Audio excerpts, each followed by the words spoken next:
அம்மையப்பனை போற்றி YouTube channel உறவுகளுக்கு வணக்கம். இன்று நான் வந்திருப்பது திருவண்ணாமலை திருக்கோவிலிற்குத்தான். இந்த கோவிலின் சிறப்பு மற்றும் வரலாறுகளை நாம் தற்போது பார்க்கலாம். முதலில் கார்த்திகை தீபம் ஏற்றும் இந்த தீப மலையை பற்றி பார்க்கலாம். இந்த மலைக்கு திருவண்ணாமலை என்று பெயர் வருவதற்கு காரணம், திருவண்ணாமலை என்றால் யாராலும் நெருங்க முடியாத மலை என்று பெயர். அதாவது பிரம்மதேவரும் மகாவிஷ்ணுவும் தங்களில் யார் பெரியவர்கள் என்று போட்டி போட்டுக்கொண்டனர். அப்போது அங்கே தோன்றிய சிவபெருமான் ஜோதி பிழம்பாக வடிவமெடுத்து வானத்திற்கும் பூமிக்கும் நின்று, எனது அடியையும் முடியையும் யார் காண்கிறீர்களோ அவர்களே பெரியவர் என்று கூறினார். அதன்படி மகாவிஷ்ணு வராகம் ரூபம் எடுத்து சிவபெருமானின் அடியை நோக்கி சென்றார். பிரம்மதேவர் அன்னப்பறவை ரூபம் எடுத்து முடியை தேடி மேலே சென்றார். சிவபெருமானின் தலையில் இருந்து கீழே விழுந்த தாளம்பூவிடம் தான் சிவபெருமானின் முடியை கண்டுவிட்டதாக பொய்சாட்சி சொல்லும்படி கேட்டார்.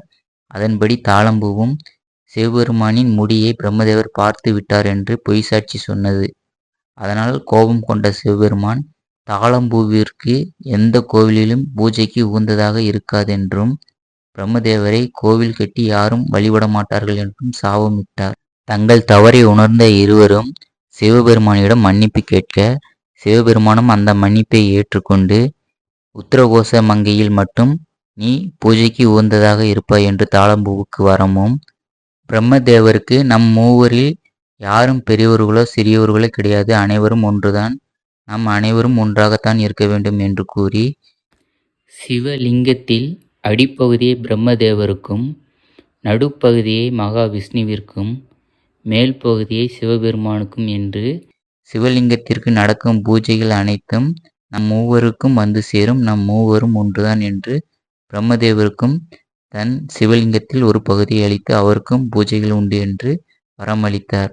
இப்படி மகாவிஷ்ணுவாலேயும் பிரம்மதேவராலேயும் அடியும் முடியும் நெருங்க முடியாத மலை என்பதால் இந்த மலைக்கு நெருங்க முடியாத மலை, அதாவது திருவண்ணாமலை என்று பெயர் வந்தது. இந்த மலையில் சிவபெருமான் தீப்பிழம்பாக காட்சியளித்ததால் பஞ்சஸ்தலங்களில் இது நெருப்புக்கான ஸ்தலமாக விளங்குகிறது.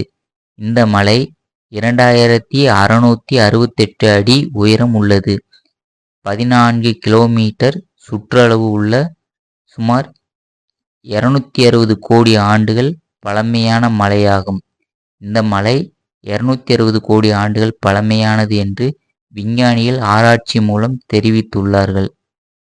கிரேதா யுகத்தில் நெருப்பு மலையாகவும், திரேதா யுகத்தில் மாணிக்க மலையாகவும், துவாபர யுகத்தில் தங்க மலையாகவும், தற்போது கலியுகத்தில் கல் மலையாகவும் காட்சியளிப்பதாக இந்து மக்களின் நம்பிக்கையாகும்.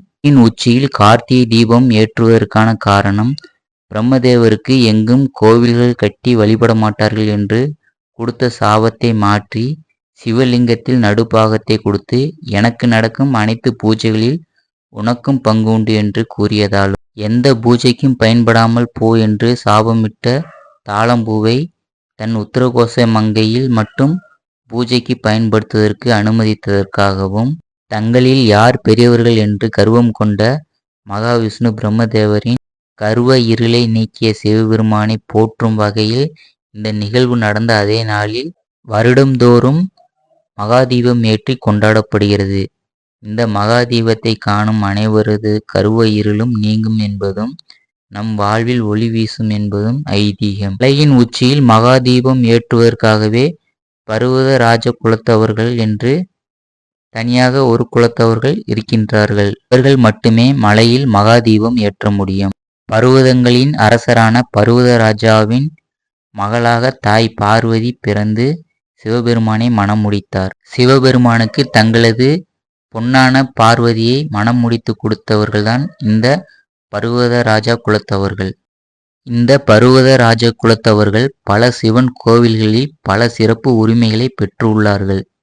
மகாதீபம் ஏற்றுவதற்கு 11 நாட்களும் இவர்கள்தான் மலையின் உச்சியில் இருந்து தீபத்தை ஏற்றுகின்றார்கள். தீபம் ஏற்றுவதற்கு தேவையான கொப்பரை, நெய் மற்றும் திரி இவை அனைத்தையும் இவர்கள்தான் விரதம் இருந்து மலைக்கு எடுத்து சென்று 11 நாட்களும் தொடர்ந்து மலையில் இருந்து கண்காணித்து தீபம் ஏற்றி வருகிறார்கள்.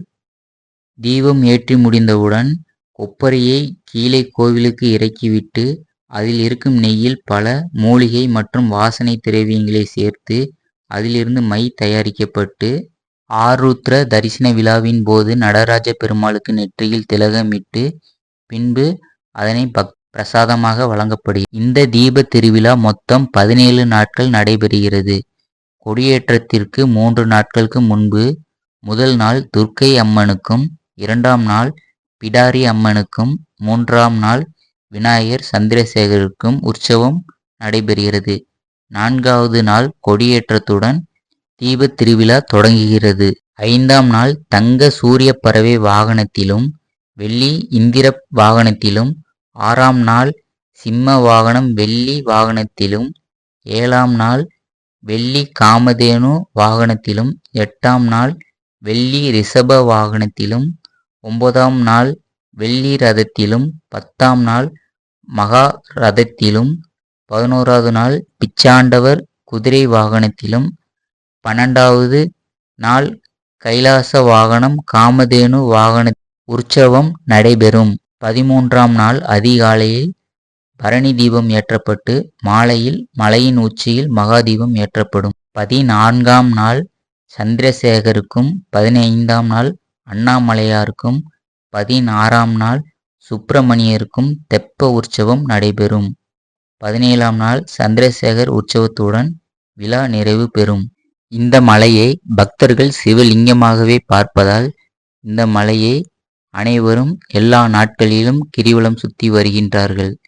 ஆனால் குறிப்பாக பௌர்ணமி நாட்களில் மட்டும் கிரிவலம் அதிகமான பக்தர்கள் சென்று வருகிறார்கள். பௌர்ணமி அன்று கிரிவலம் செல்வது தங்களுக்கு கூடுதல் பலனை அளிப்பதாகவும் பக்தர்கள் நம்புகின்றார்கள். திருவண்ணாமலை கோவிலிற்கு செல்லும் பக்தர்கள் முதலில் பூதநாத பெருமாளை வணங்கிவிட்டு பின்பு ராஜகோபுரம் முன்பு நின்று சிவபெருமானை வணங்கிவிட்டு கிரிவலத்தை தொடங்கி முதலில் இந்திரலிங்கம், அக்னிலிங்கம், யமலிங்கம், நிருதிலிங்கம், வாயுலிங்கம், குபேரலிங்கம், வர்ணலிங்கம் மற்றும் ஈசானிய லிங்கம் என்று 8 லிங்கங்களையும் வணங்கிவிட்டு மீண்டும் ராஜகோபுரம் வந்து கோவிலின் உள்ளே சென்று நந்தி தேவர் மற்றும் அண்ணாமலையார், உண்ணாமுலை தாயார் மற்றும் அங்குள்ள அனைத்து தெய்வங்களையும் மனதார வணங்கி வேண்டி தங்கள் பிரார்த்தனைகளை கோரிவிட்டு பக்தர்கள் மனநிறைவோடு செல்கின்றார்கள். இந்த கோவில் 24 ஏக்கர் பரப்பளவில் அமைந்துள்ளது மற்றும் 9 கோபுரங்கள், 6 பிரகாரங்கள், 142 சன்னதிகள், 22 பிள்ளையார், 306 மண்டபங்கள், 1000 தூண்கள் கொண்ட 1000 கால் மண்டபம், 43 செம்பு சிற்பங்கள், கல்யாண மண்டபங்கள், அண்ணாமலையாரின் பாத மண்டபமும் இங்கு உள்ளது. இங்கு தீர்த்தம் என்றால் சிவகங்கை தீர்த்தம், பிரம்ம தீர்த்தம் என்று 2 தீர்த்தங்களும் இருக்கின்றது. தினமும் இங்கு 6 கால பூஜை நடைபெறுகிறது. பஞ்சபர்வ பூஜை என சொல்லப்படும் அமாவாசை, கிருத்திகை, பிரதோஷம், பௌர்ணமி, சதுர்த்தி பூஜைகளாகும். இந்த பஞ்சபர்வ பூஜையும் சுக்கிரவாரம் மற்றும் சோமவார பூஜையும் இங்கு நடைபெறும். இந்த கோவிலில் சிறப்பான வேண்டுதல் ஒன்று என்னவென்றால், குழந்தை வரம் வேண்டும் என்று வேண்டி வரும் பக்தர்களுக்கு குழந்தை வரம் கிடைத்தவுடன் அந்த குழந்தையை கரும்பு தொட்டிலில் வைத்து கிரிவலம் சுற்றி வந்து தங்களது நேர்த்திக் கடனை நிறைவேற்றிக் கொள்கின்றார்கள். இங்கு திருஞான சம்பந்தர், திருநாவுக்கரசர், சுந்தரர் ஆகியோர்கள் அண்ணாமலையாரை வந்து தரிசித்து இங்கு பதிகங்கள் பாடியுள்ளார்கள்.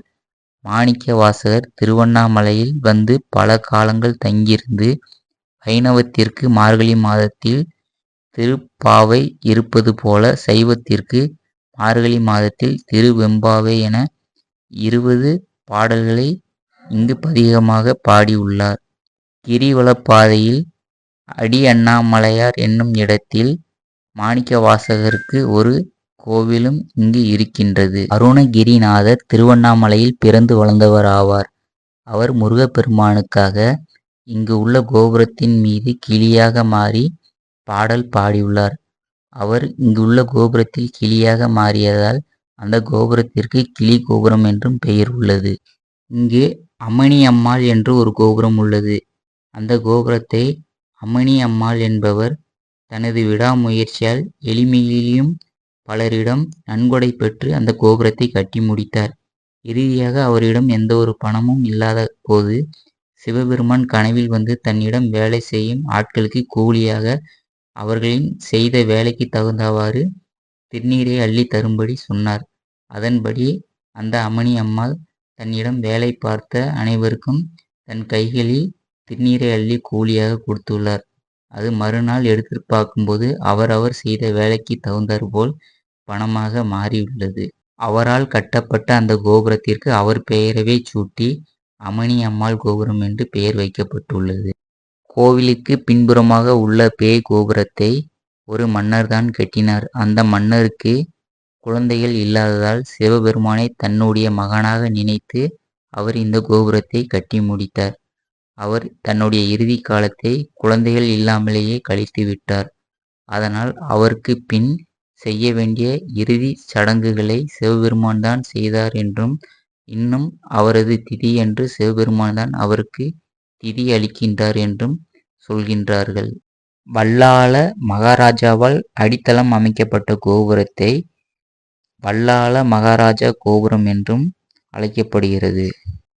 திருமஞ்சன கோபுரம், மேற்கு கட்டை கோபுரம், வடக்கு கட்டை கோபுரம், தெற்கு கட்டை கோபுரம் என்று இங்கு கோபுரங்கள் உள்ளது. இங்கு உள்ள ராஜகோபுரம் தான் தமிழ்நாட்டில் 2வது மிகப்பெரிய ராஜகோபுரமாக இருக்கின்றது. இந்த கோவிலின் முக்கிய சிறப்புகள் என்னவென்றால், இது பஞ்சஸ்தலங்களில் அக்னி ஸ்தலமாக இருப்பதும், அருணகிரிநாதருக்கு விழா எடுப்பதும், உண்ணாமுலை தாயார் சன்னதி முன்பு ஆடிப்புறத்தன்று தீமிதி திருவிழா நடப்பதும், காம தகன நிகழ்வு நடத்துவதும், நினைத்தாலே முத்தி கிடைக்கும் என்று நம்புவதும் இந்த கோவிலின் சிறப்பாகும். இந்த திருவண்ணாமலை ஒரு சித்தர்களின் சரணாலயம் என்றே கூறலாம். ஏனென்றால் இங்கு அவ்வளவு சித்தர்கள் வாசம் செய்து உள்ளார்கள். இங்கேயே ஜீவ சமாதியும் அடைந்துள்ளார்கள். இந்த திருவண்ணாமலை கோவிலிற்கு 18 சித்தர்களில் ஒருவரான இடைக்காட்டு சித்தர் என்பவர்தான் உரியவர் என்று நம்பப்படுகிறது. இங்கு இருந்த சித்தர்கள் அண்ணாமலை சுவாமிகள், அப்பையா தீட்சிதர், அம்மணி அம்மாள், அருணகிரிநாத சுவாமிகள், அழகானந்த அடிகள், ஆதிசிவ பிரகாச சுவாமிகள், இசக்கி சாமியார், இடைக்காட்டு சித்தர், ரமண மகரிஷி, இறை சுவாமிகள், ஈசான்ய ஞான தேசிகர், கண்ணாடி சுவாமியார், காவியம் கண்ட கணபதி சாஸ்திரி, குகை நமச்சிவாயர், குரு நமச்சிவாயர், குருசாமி பண்டாரம், சடை சாமியார்கள், சடைச்சி அம்மாள், சர்க்குரு சுவாமிகள், சேஷாஸ்திரி சுவாமிகள், சைவ எல்லப்ப நாவலர், சோனாசல தேவர், ஞான தேசிகர், தட்சணாமூர்த்தி சுவாமிகள், தம்பிரான் சுவாமிகள், தெய்வ சிகாமணி, பத்ரச்சல சுவாமிகள், பழனி சுவாமிகள், பாணி பத்தர், மங்கையக்கரசி, ராதாபாய் அம்மையார், அன்னச்சரபம் தண்டபாணி சுவாமிகள், விசிறி சுவாமிகள், விருப்பாட்ச முனிவர், வீர வைராக்கிய மூர்த்தி சுவாமிகள், ஸ்ரீசீல ஸ்ரீ ராஜயோக மூக்குப்பொடி சித்தர் ஆகிய சித்தர்கள் அண்ணாமலையில் வாழ்ந்து இங்கு சிலரும் ஜீவ சமாதியும் அடைந்து உள்ளார்கள். சில சித்தர்களின் ஆசிரமம் மற்றும் கோவில்களும் இங்கு கிரிவலப்பாதையில் ஏராளமாக அமைந்துள்ளது. கிரிவலம் செல்லும்போது நாம் சிவபெருமானை மனதார வேண்டிக்கொண்டே செல்லும்போது இங்கு உள்ள சித்தர்களின் முழு அனுகிரகமும் நமக்கு கிடைக்கும் என்று நம்பப்படுகிறது. இந்த கோவிலில் நான் கூறப்படாத இன்னும் பல விஷயங்கள் ஏராளமாக இருக்கிறது. ஆனால் எனக்கு தெரிந்தவரை மட்டுமே நான் உங்களிடம் பகிர்ந்துள்ளேன். இங்கு உள்ள ரகசியம் சிதம்பர ரகசியத்தைப் போலவே தோண்ட தோண்ட ஏராளமாக வந்து கொண்டிருக்கும். நான் மீண்டும் வேறொரு வீடியோவில் உங்களை சந்திக்கின்றேன். நன்றி, வணக்கம். ஓம் நமச்சிவாயா.